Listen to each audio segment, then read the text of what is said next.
Wabarakatuh. Saya Zenita Puput Anjani dari kelas 6 Ekonomi Syariah D. Ya, saya akan menerangkan tentang jurnal yang saya cari yang berjudul Analisis Manajemen Resiko pada Perbankan Syariah di Indonesia. Ya, untuk studi empirisnya ini pada Bank Umum Syariah yang berada di Indonesia.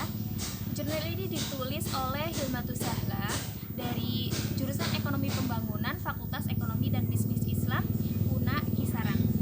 Ya, untuk latar belakang ditulisnya jurnal ini sendiri adalah kondisi perbankan syariah Indonesia berdasarkan data statistik dari Otoritas Jasa Keuangan atau OJK menunjukkan bahwa jumlah bank umum syariah atau BUS sebanyak 13 bank dengan jumlah 1.850 jaringan kantor, dan untuk unit usaha syariah ini sebanyak 21 unit. Ya, dengan jumlah 339 jaringan kantor serta jumlah 339 jaringan kantor serta BPRS sebanyak 167 dengan jumlah 444 sejaringan kantor keuangan berupa keuangan, ISEF, infografis, perbankan syariah di Indonesia pada tahun 2017. Ya, hal ini itu menunjukkan bahwa perkembangan sektor keuangan syariah itu cukup mumpuni dalam mengelola keuangan masyarakat. Dalam publikasi Otoritas Jasa Keuangan atau OJK, market share perbankan syariah dengan jumlah share aset ini sebanyak 5,57% perbankan syariah terhadap perbankan nasional, terdiri atas 2,52% BPRS, 29,40% BUS, dan 68,08% BUS.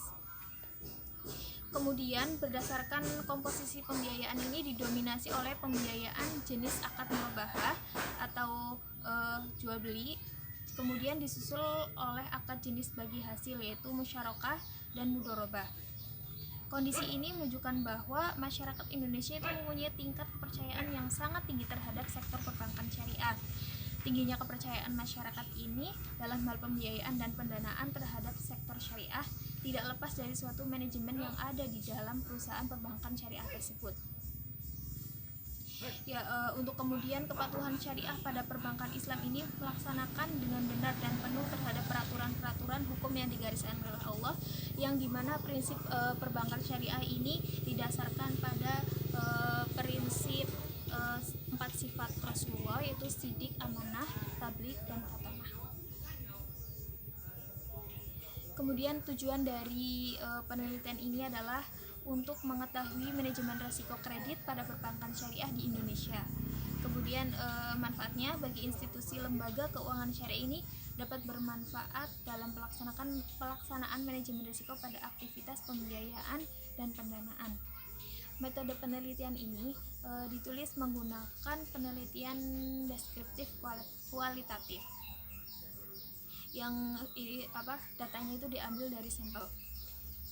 Ya, hasil dari penelitian ini adalah risiko dalam perbankan syariah adalah suatu kejadian potensial baik yang dapat diperkirakan maupun yang tidak dapat diperkirakan yang berdampak negatif terhadap pendapatan dan modal bank.